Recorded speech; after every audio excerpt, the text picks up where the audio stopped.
It's 5:05 and welcome into a Monday edition of the Carolina Journal News Hour. News Talk 1110 99.3 WBT. I'm Nick Craig. Good morning to you. Well, unfortunately, this morning, the city of Charlotte and the light rail system are once again back in the news after an individual was seriously injured in a stabbing that happened on the Blue Line Friday afternoon into Friday evening. Charlotte-Mecklenburg police said on Friday, that was December the 5th, around 4:50 p.m., they responded to a stabbing near the light rail station on 25th Street and North Brevard Street. When they arrived, they found one person with stab wounds, and that person was taken to a hospital with serious injuries. In the period of time immediately after that stabbing, as you can imagine, law enforcement conducted an investigation to try and figure out exactly what went on, and Charlotte-Mecklenburg police have identified the suspect that is in custody this morning, 33-year-old Oscar Solenzaro Garcia. Officers arrested him shortly after the stabbing, and he now faces charges including attempted first-degree murder, assault with a deadly weapon inflicting serious injury, as well as breaking and entering a motor vehicle, carrying a concealed weapon, and being intoxicated and disruptive. Now, here's where the story takes a twist. Court records indicate that the 33-year-old Garcia is illegally in the United States and had previously been deported. As of this morning, he has not been released from jail and is currently being held on no bond. Bill Malusian, who covers a lot of immigration-related stories for Fox News, put out a post on social media confirming some information from the Department of Homeland Security. He writes, DHS confirms to Fox News that the suspect accused of stabbing a man in Charlotte in the Charlotte light rail is a two-time previously deported Honduran illegal alien with a lengthy criminal record history in the United States. He was deported by the Trump administration in 2018 on a deportation order. He then illegally re-entered the United States at the Texas border in 2021. He was deported a second time by the Biden administration, according to Bill Malusian and Fox News, and illegally re-entered the United States after that at an unknown time and location as a gotaway. If you'll remember back in the final years of the Biden administration, there was a lot of national discussion about gotaways. These are individuals that did not pass through a legal port of entry, whether we're talking about the southern or northern or any other border. These individuals were able to work past Customs and Border Protection and other law enforcement that are stationed at those legal ports of entry. And according to the Department of Homeland Security, Oscar Solenzaro Garcia was one of those individuals, one of the gotaways, in which there are reports that could potentially have been millions of individuals that entered the United States that would fall under those gotaway categories. He also has previous convictions in the United States for robbery, illegal re-entry, and has prior arrests for aggravated battery with a deadly weapon, resisting arrest, and false ID.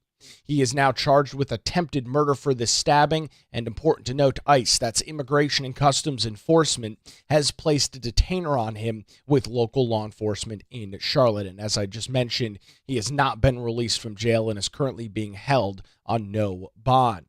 This stabbing happened less than 3 months after 23-year-old Ukrainian refugee Irina Zaruska was stabbed to death on the Charlotte light rail, which prompted outrage over soft-on-crime policies in Democrat-run cities like Charlotte. The Zaruska story gained international attention back in the month of August, with news outlets from literally all across the globe covering that story. We continue to track the details here on the Carolina Journal News Hour, and this most recent incident has once again gained some pretty significant attention, with President Donald Trump commenting on it on a Truth Social post over the weekend, saying, "Another stabbing by an illegal migrant in Charlotte, North Carolina. What is going on in Charlotte? Democrats are destroying it like everything else, piece by piece," signed President DJT.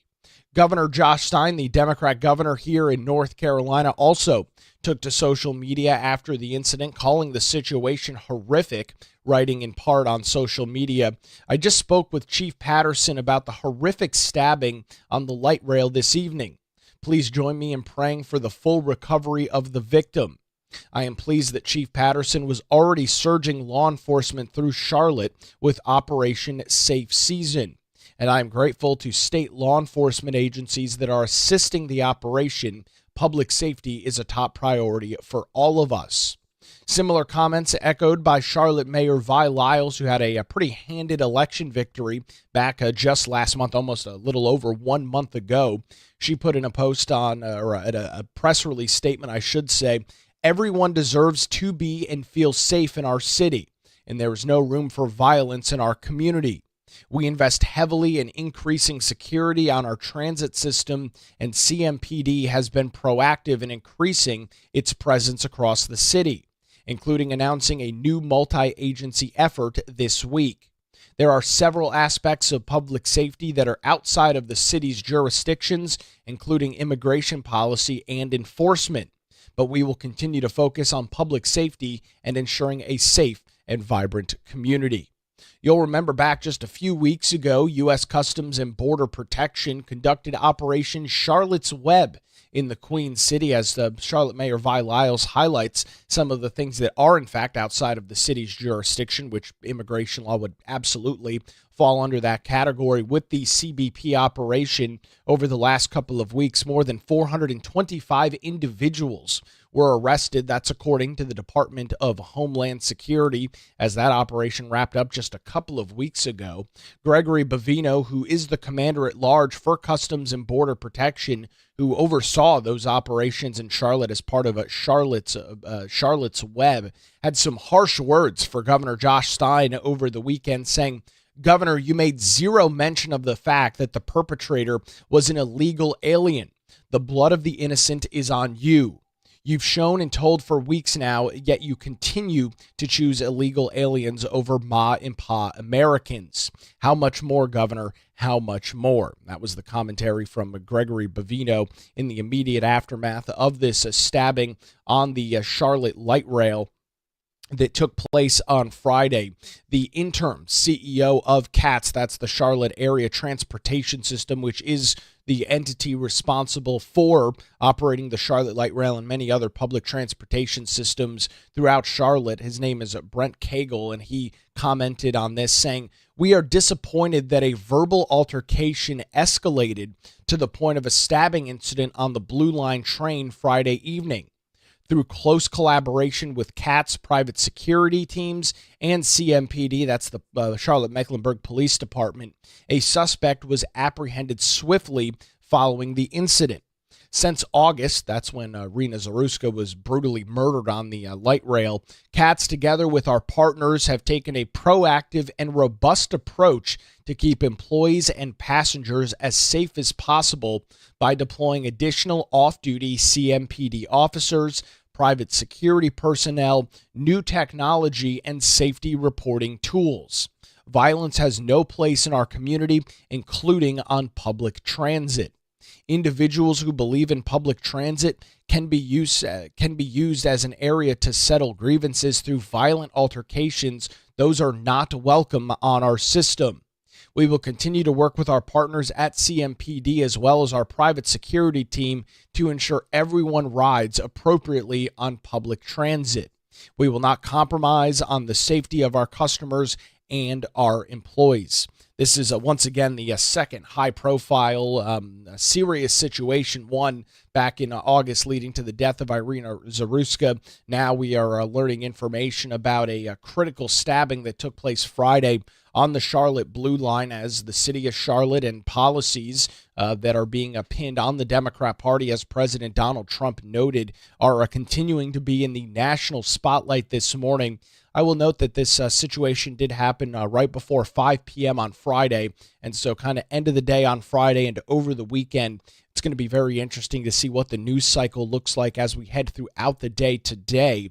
The individual in this case, again, a 33-year-old Honduran immigrant by the name of Oscar Salazaro Garcia, is in custody this morning. He will be making a court appearance this morning in Charlotte. Immigrations and Customs Enforcement, ICE, does have a detainer over his head as well. We will likely see some pretty significant updates in this story this week. As soon as we get them, we'll pass them along to you right here on the Carolina Journal News Hour and keep you up to date around the clock over on our website, carolinajournal.com. It's now 5:15 on the Carolina Journal News Hour, News Talk 1110, 99.3 WBT. We'll head on over to the traffic center on your early Monday morning commute. Get a look at the roadways, those chilly roadways, with Boomer Von Cannon. Hey, thank you, Nick. Good Monday morning.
It's 21 minutes past the hour. Welcome back to the Carolina Journal News Hour. News Talk 1110 99.3 WBT. This morning we're tracking a letter that was sent by the North Carolina State Board of Elections and their executive director, Sam Hayes. That was a second letter that was sent to the North Carolina Division of Motor Vehicles and the commissioner there, Paul Tyne, requesting the Social Security numbers of DMV customers who are also registered voters.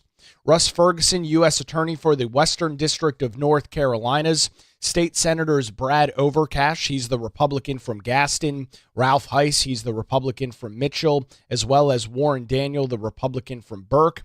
Some other individuals include Representatives Hugh Blackwell from Burke County, Sarah Stevens from Surrey County as well, were also copied on the letter. He first requested this information in a letter back in September, saying that the information would allow election officials to match voter records more precisely against other government databases, identifying duplicate registrations and verifying voter eligibility. Hayes said that the request is becoming increasingly important as the board prepares for the 2026 midterm elections. In a press release, the North Carolina State Board of Elections said accurate voter rolls are essential to both voter access and election integrity. Full cooperation between our agencies will help ensure that only eligible voters are on the rolls, with reducing the risk of false matches that can undermine public trust. At its November the 25th meeting, the North Carolina State Board of Elections voted to initiate the process of entering into a memorandum of agreement with the United States Department of Homeland Security to use its systematic alien verification for entitlements, known as SAVE database, which will allow the board to compare North Carolina's voter rolls to that SAVE database and, again, go through the process of verifying correct matches with identities, making sure that duplicate voters are not existing on the rolls. Hayes said that it is one of the few tools available that is able to verify citizenship status and uphold the constitutional requirement that only U.S. citizens can vote in North Carolina. He also stated during the meeting that Ferguson had written to Tyne regarding a number of non-citizens who had been processed through the DMV and voter and motor vehicle registration system. He wrote he said during the meeting, Commissioner Tyne says that the problem is fixed. That has never been a satisfactory answer on how the issue was fixed. These people were just waved through the system, and many, I believe, without their knowledge. They may have been an English proficiency issue there as well, so I believe that the problem still exists, and so does the United States Attorney. In the December the 4th letter, this is the most recent letter, Hayes says that while he understands that the data sharing request is still undergoing legal review within NCDMV, 2 months have passed since his initial request. The letter stresses in part, as we approach the 2026 midterm elections, timely cooperation is critical. Full Social Security numbers would significantly improve our ability to remove deceased voters and individuals with disqualifying felony convictions, identify duplicate registrations, and determine whether any non-U.S. citizens have been added, mistakenly or otherwise, to the rolls. Access to this information would also reduce the likelihood of false matches, which is vital for maintaining public confidence. A DMV investigation, quote, did not reveal any systemic issues within their process, Tyne wrote to U.S. Attorney Russ Ferguson back on August the 28th. The commissioner highlighted 2 instances where errors occurred due to an examiner oversight, as Tyne's letter offered specific information about 5 people the Ferguson cited in his email. Russ Ferguson responded back on September the 25th that he plans to share that information with the state's other U.S. attorneys, saying, quote, since this seems to be a statewide problem not limited to just my district. Hayes repeated Ferguson's concerns again in the letter. He underscored that Section 303 of the Help America Vote Act, that's HAVA, which was passed all the way back in 2002, right? So this is not any sort of new legislation, any sort of new federal standards. HAVA has been federal law now for the better part of 23 years. Part of that, Section 303 requires election officials and motor vehicle agencies to enter into data sharing agreements as needed, that's the key word, as needed, to verify the accuracy of voter registration information. With the executive director of the State Board of Elections, Sam Hayes, adding, our request aligns with these requirements and reflects longstanding best practices across the country. He said that he and the board are ready to work closely with Tyne and his team to transfer the information securely and in full compliance with all federal and state laws, saying we will continue to safeguard sensitive data within our election management system as we have done reliably for decades. In an emailed statement to Carolina Journal, a spokesperson for the DMV said, quote, we're aware of the letter and will respond in due course. Now, obviously, we are about 11 or so, a little less than 11 months or so away from the midterm elections in 2026. However, primaries are pretty close. They're less than 90 days away in early March. So those are pretty close, right around the corner, as the new group taking over the North Carolina State Board of Elections. Previously, the power of that board, 3 Democrats, 2 Republicans. With some changes in state law this year, that is now flipped. It is now 3 Republicans, 2 Democrats, with the appointment authority now being at the discretion of the State Auditor and Dave Boliek. It used to be under the discretion of the governor, and this is one of many issues that the North Carolina State Board is currently dealing with as they continue to work through a federal lawsuit that was brought by the Department of Justice, again, over some issues with HAVA, the Help America Vote Act, with many voters across the state missing either the last 4 digits of a Social Security number or a full North Carolina driver's license on their voter registration form. Again, not new law there either. That is all part of HAVA, which passed back in 2002. And now some of these additional requests to DMV to get as much data as possible so that those working on the voter rolls across the state of North Carolina can do a variety of things, as was noted by Sam Hayes, the executive director. Duplicate voter registrations in the system, individuals that have deceased or died, those folks obviously need to be removed from the rolls, verifying citizenship status, a lot of data, a lot of information to be passed back and forth. We await a full-on response from the North Carolina Division of Motor Vehicles, DMV. You can read some additional coverage on this story this morning, including the first letter, which was sent by Sam Hayes back in September, and now this most recent letter. All of that available this morning over on our website, carolinajournal.com. That story's headline, NCSBE urges DMV to release full Social Security number data in second request. It's now 5:29 on the Carolina Journal News Hour. News Talk 1110, 99.3 WBT. We'll head back to the traffic center, get a look at the roadways with Boomer Von Cannon. Hey, thank you, Nick. Good.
your life.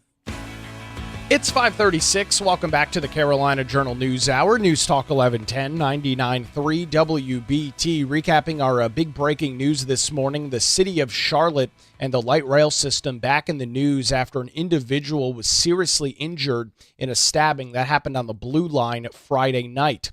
According to CMPD, around 4:50 p.m. on Friday, that was December the 5th, they responded to a stabbing near the light rail station on 25th Street and North Brevard Street. When they arrived, they found one person with stab wounds. That individual was rushed to the hospital and was noted in a serious condition or critical condition at that time. CMPD have identified the suspect that is in custody this morning, 33-year-old Oscar Solenzaro Garcia. Officers arrested him after the stabbing, and he faces several charges this morning, including attempted first-degree murder, assault with a deadly weapon inflicting serious injury, breaking and entering a motor vehicle, carrying a concealed weapon, and being intoxicated and disruptive. Court records, as well as information from Bill Malugin at Fox News, confirmed from the Department of Homeland Security that the individual arrested in this case is illegally here in the United States and had been deported at least 2 previous times. He was deported by the Trump administration in 2018 on a deportation order. He illegally re-entered the United States in March of 2021 and was deported a second time by the Biden administration, and sometime after that second deportation, once again illegally re-entered the United States, according to DHS and Bill Malugin, Fox News, at an unknown time and location. He re-entered the United States as a gotaway. This is prompting, as you can imagine, some additional outrage in Charlotte, the Queen City, as this stabbing happened less than 3 months after 23-year-old Ukrainian refugee Irina Zaruska was stabbed to death in the neck on the light rail. That prompted national outrage over Democrat cities like Charlotte and their soft-on-crime policies. President Donald Trump commenting on the situation over the weekend, saying, "Another stabbing by an illegal migrant in Charlotte, North Carolina. What's going on in Charlotte? Democrats are destroying it like everything else, piece by piece." We will have continued coverage throughout the day right here on News Talk 1110 and 99.3 WBT, where it's now 5:39. You're listening to the Carolina Journal News Hour. There is an entity in North Carolina called NCORR. That's the North Carolina Office of Recovery and Resiliency. It was spawned after Hurricanes Matthew and Florence left a pretty big swath of destruction in the eastern half of North Carolina. And over the last 8 or 9 years, it has been nothing but a complete and total mess in terms of the state agency. To walk us through some new details this morning on a new report out from State Auditor Dave Boliek's office and a recent hearing with the North Carolina General Assembly, Teresa Opeka joins us on the Carolina Journal News Hour. Teresa, we've talked about NCORR in the past. This is not, unfortunately, a new story that we're passing along to our audience this morning. However, we have some more insight now as to what went wrong multiple years ago in the state of North Carolina. What's the latest that you're following? Yeah, good morning, Nick. Thanks for having me. It's definitely nothing new. Going over some of the, from what we've already heard over the past few years with different hearings that have come up on NCORR. But State Auditor Dave Boliek did release a report on Wednesday and appeared at a General Assembly hearing on Thursday to outline the report and talk about what went wrong, also some recommendations as well. Basically, this all occurred from Hurricanes Matthew and Florence, 2016, 2018. NCORR was created in 2018 by former Governor Roy Cooper to help with the rebuilding process from those hurricanes. And what Auditor Boliek called, those were disasters, and NCORR was a third disaster. He made no bones about that during the hearing, and also said this has been a logistical nightmare for all the families that are involved. I mean, there's people still who do not have a home nearly a decade later. It's getting better, but there's still many who do not have a home. In fact, we found out on Thursday that Representative Carl Gillespie of Macon County said there are still 328 families in the program. and 74 of those homes will most likely not be completed by the end of the year, despite a promise from NCORR's new director, Prior Gibson. He became director at the end of last year. So still waiting on the completion. Things have gotten better, but it's still kind of a mess at this point. I mean, Teresa, you would almost have to suspend reality to get yourself into the mindset that almost 10 years after Hurricane Matthew affected portions of eastern North Carolina, people who have been living in hotel rooms or rental houses being shuffled back and forth. I mean, there's no other way to describe this but an abysmal failure of state government. Oh, most definitely. I mean, to going through some of the things that, Auditor Boliek had in the report, um, basically nearly 785 million was paid to vendors without any reconciliation or oversight. Uh, and also, NCORR spent more, of course, we're going to the top line figure, more than $1 billion of taxpayer money.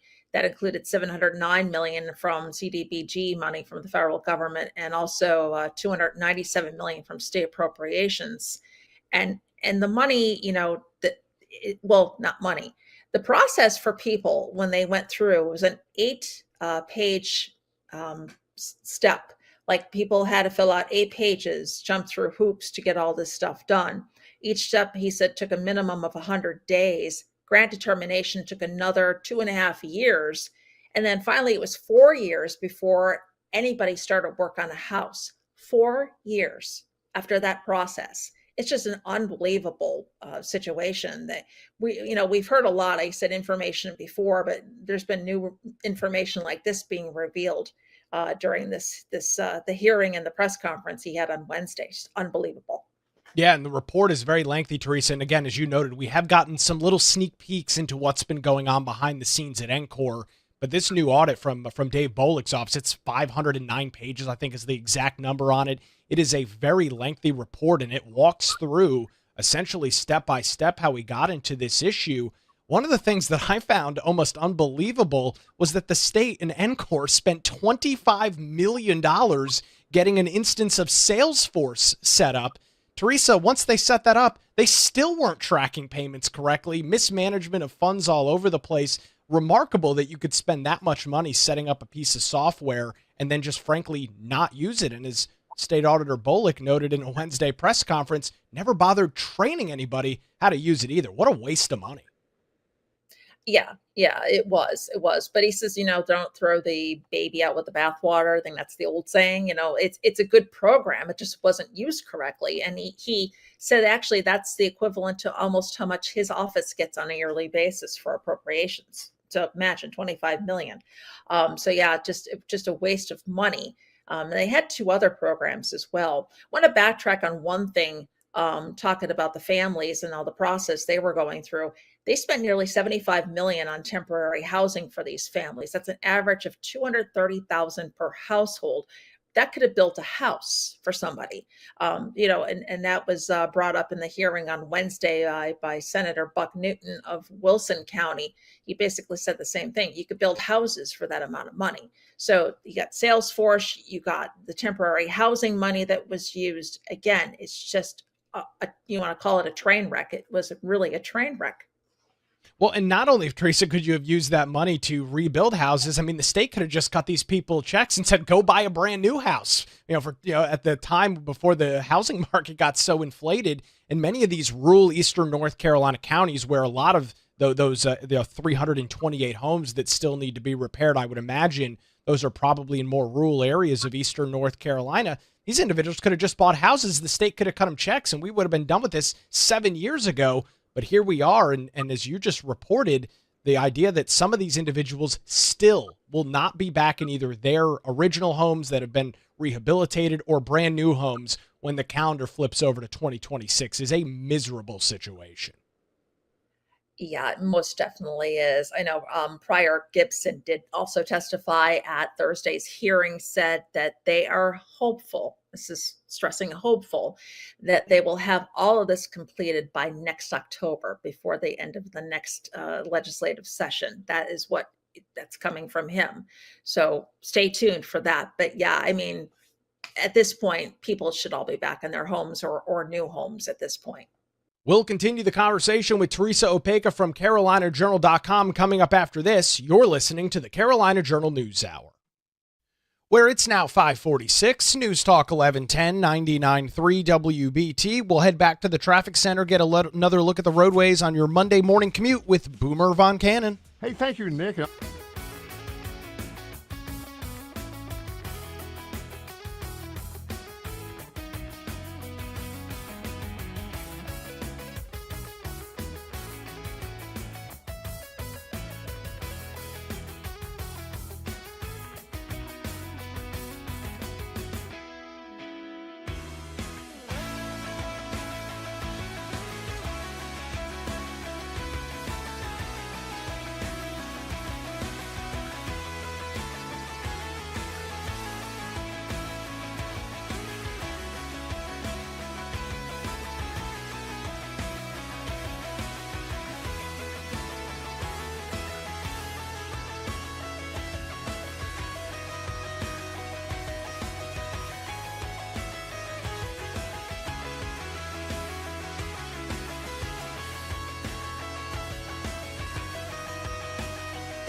Good morning again. It's 5:51. Welcome back to the Carolina Journal News Hour. News Talk 1110 99.3 WBT. We are continuing our coverage this morning of a brand new audit out from State Auditor Dave Boliek's office looking at NCORR. That's the North Carolina Office of Recovery and Resiliency. Teresa Opeka from CarolinaJournal.com joins us.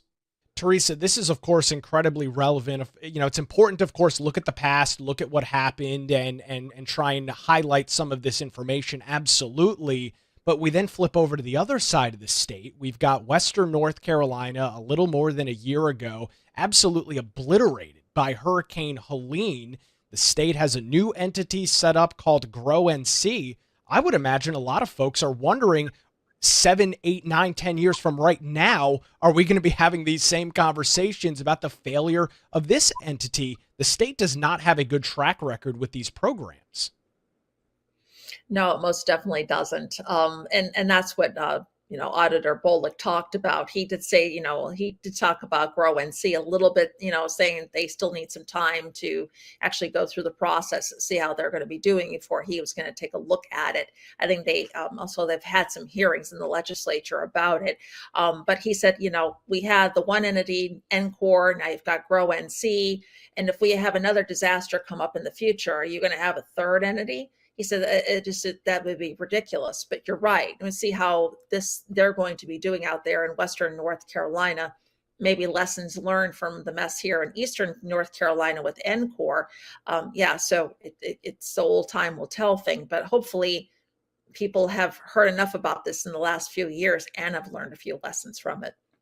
Well, and the other reason that this is incredibly relevant is earlier this year, we heard some rumblings up in the Oval Office in Washington, D.C., that the Trump administration might look at essentially dissolving FEMA and turning it into nothing but a grant writing facility, meaning that there would be no FEMA employees that are on the ground in the immediate aftermath of a storm. It would be state or local officials with funding from the federal government. Teresa, if you set up that situation in North Carolina right now, I don't think folks would have a lot of confidence that the state could handle something like that. You're right. I don't think they would either. Just like you just said, the track record that the state has, I believe that the one who was overseeing FEMA at the moment, he quit this week or last week in DC. So but to leave it to North Carolina to handle all on its own at this point, I really don't think the state's ready. I think they're, all of this is good. These are all positive steps. And that's what Auditor Boliek said too. He says, this isn't all pointing fingers. He says he wants to be proactive and get things moving in the right direction so we don't have another problem like this in the future. But at this point, I don't think the state is 100% on board to handle this themselves. And, people do want the backing from the federal government when it comes to things like this. I mean, it's just... right now it would not be a good situation for the state to take all this on its own. And Teresa, I think it is important to note, however, that other states have been able to manage this. Now, of course, geography is very different. Florida would, of course, be the example that you would look at. Florida has more hurricanes more often than North Carolina does. And so they're obviously a little bit more adept at dealing with that. But even just to our south, in South Carolina, they dealt with very similar impacts from Hurricanes Matthew and Florence. Teresa, these same issues are not happening in the Palmetto State this morning. No, they're not. In fact, it did a story last year. It was a 2-part series or earlier this year about how other states compare to North Carolina for hurricane recovery. We did spotlight South Carolina and Florida, and they've done phenomenal jobs. There was somebody who I think it was Colonel Sanderson. He was part of a project in South Carolina, testified early on at one of these NCORR hearings and said what NCORR was doing wrong and what they did right, not being obnoxious about it, but just giving proactive steps to say, this is what you could do. I think they get some guidance from him later on. We talked to a professional in Florida about what they have done for, he helped out with Hurricane Katrina, a lot of lessons learned from that, and, all the different steps that could be taken. Even in this article that we have this morning on CarolinaJournal.com, we went back for an article we had previously, how many times that there was help being given to NCORR and they refused to listen or refused to take any suggestions. So, other states have done a really good job with it. This is obviously going to continue to be a major situation to follow. Not only the folks in the East that are still the 328 individual households that are still waiting to get back on their feet and get back into their homes, but as we watch some of the recovery and relief efforts out in Western North Carolina. Teresa, thanks for all the information and insight this morning. We greatly appreciate it. You can get additional coverage over on our website, carolinajournal.com. Teresa Opeka joins us on the Carolina Journal News Hour, where it is already shaping up to be another busy week across the state of North Carolina. Don't forget to stay up to date with breaking news and statewide stories and national politics and more around the clock by visiting our website this morning. All of those details, all the stories and coverage this morning, again, over on our website, carolinajournal.com. Well, that's going to do it for a Monday edition. WBT News is next, followed by Good Morning BT. We're back with you tomorrow morning, 5 to 6, right here on News Talk 1110 and 99.3 WBT.